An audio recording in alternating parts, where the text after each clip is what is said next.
Welcome to the first week of Macroeconomics Fall 2020. This is Professor Oliveira.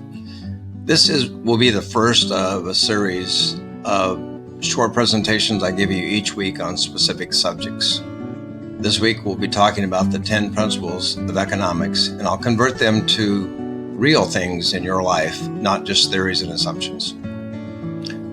In this first principle of people face trade-offs, it simply means that when you make decisions in your everyday life, there's only so much time, there's only so much money, so you have to make decisions on what you're going to do or not.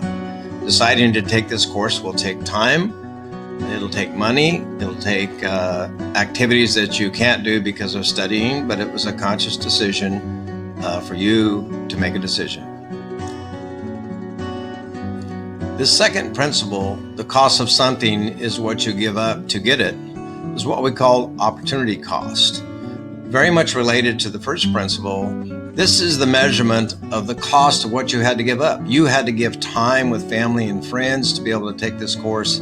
You gave up money to pay for the course and the books that you could have spent somewhere else. But it was a decision you made for the good for you and your family. In this third principle, rational people think at the margin, it is simply the decision process.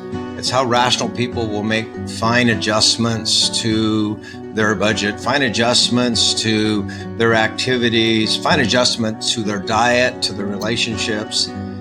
And it's important. And obviously, for you to make a decision to take this course, you're a rational person that thought at the margin. The fourth principle is one of my favorite, is people respond to incentives, both good and bad. A positive incentive would be a sale at Walmart or Save Mart or Kmart, and where we could take advantage of that and buy more using less of our money. A negative incentive would be a ticket for speeding down the highway. So it's simply people respond to incentives. You do it every day. Principle 5, trade can make everyone better off. There's no question about trading around the world, allowing countries and people to do what they're most efficient at, makes the world a better place. There is a price for that, however, as we have seen with the trade wars and embargoes and tariffs with China. And when we trade globally, there is an impact to domestic producers. Principle 6, markets are usually a good way to organize economic activity. In a free society like we live in, the best way for markets to be efficient is to allow both buyers and sellers to find an equilibrium, find where the price asked for a good is met and satisfactory to those buying. It's called a decentralized system where the marketplace rule price and supply. Principle 7, governments can sometimes improve market outcomes.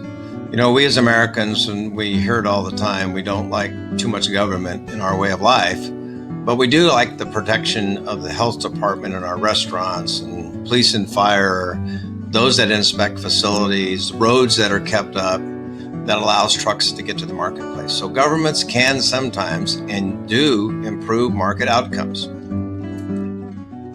Principle 8, the country's standard of living depends on its ability to produce goods and services. If you think about looking across the world, consider the United States, where most people have equal access to the workplace, and we're certainly trying to get equal access to education. We can convert more efficiently the resources, including human and natural resources, where many countries in the world can't do that, especially when women can't participate equally.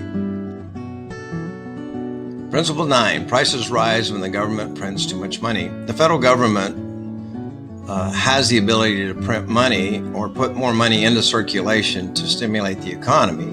But as more money gets in the hands of banks and then they can loan to individuals, and more money gets in the hands of individuals, they will buy more things. And as they buy more things, of course, the demand for those things goes up. And if demand goes up, price goes up.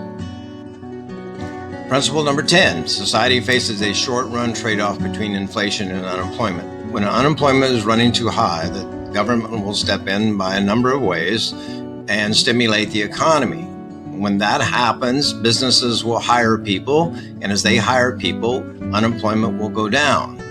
The problem is, as the economy accelerates, inflation will go up. As inflation goes up, demand will drop, and the companies will lay people off.